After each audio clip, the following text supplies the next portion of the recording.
So this is the mistaken positioning that I put myself in this world in claiming that something is mine. I'll give it to you in a really practical sense, and that is that there are a lot of cars in the world, and they're driving around right now. People are driving them, and some of them are getting into fender benders or maybe bigger accidents. But none of you look very concerned right now about that. Are you? Not so much. However, if we get a message in the chat box over here that, let's just say Bharat's car, he just brought his brand new, is it called a Porsche or Porsche? What's it called? Porsche.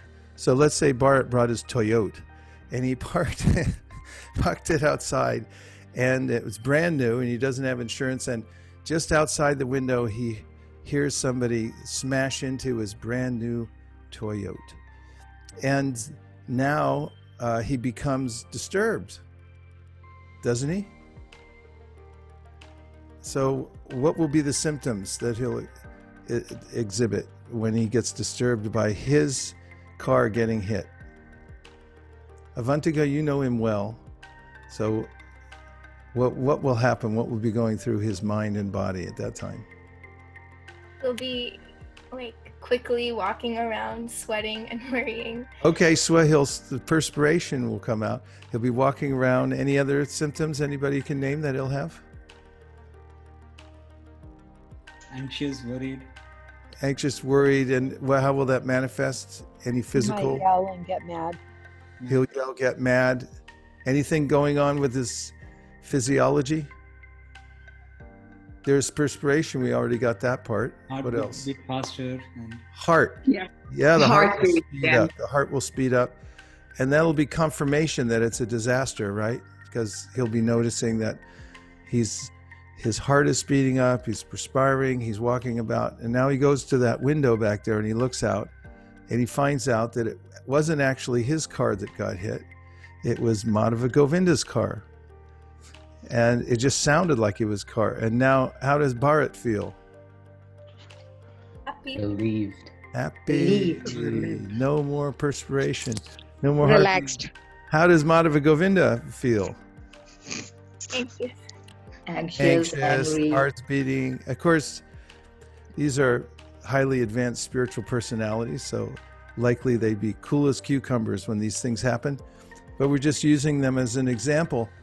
Now, what happened between the time that he heard the sound, then he went and looked out the window?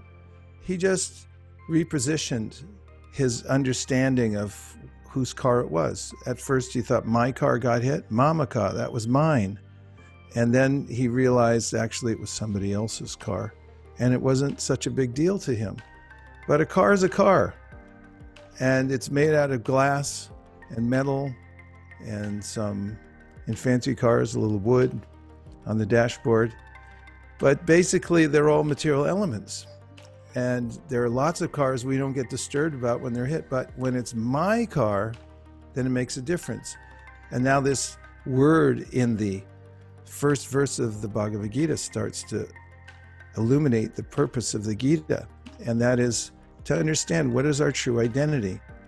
I am an I definitely exist, but when I look out into the world, I attach myself to various things. And I say, these are what things? Fill in the blank. Mine things. My things. So the idea that I'll come into the world with nothing, leave it with nothing, but while I'm here, I identify, Mamaka, these are all my things. They belong to me. This is the way in which I become attached and suffer. So as we spoke about last class, the solution isn't just to renounce everything and walk around naked all day and say, I don't have anything, but it's actually to recognize to whom everything belongs. and to use it accordingly. That's devotional service. It means what is called the Ishavasya spirit. So Isha means the one who's controlling everything, the one who's created everything. And if I recognize that these things belong to someone, and then I use them in service, then I become properly aligned. And the kind of anxiety and suffering that one goes through by being attached to the things that don't belong to him or her diminishes because of that understanding. So the cause of suffering in the world is what's called avidya, or misunderstanding, or what's also called ignorance. But if you think about the word ignorance, you can also pronounce it ignorance. I'm ignoring a very clear truth, and that is that I'm not the controller, and all these things I see around me are not mine.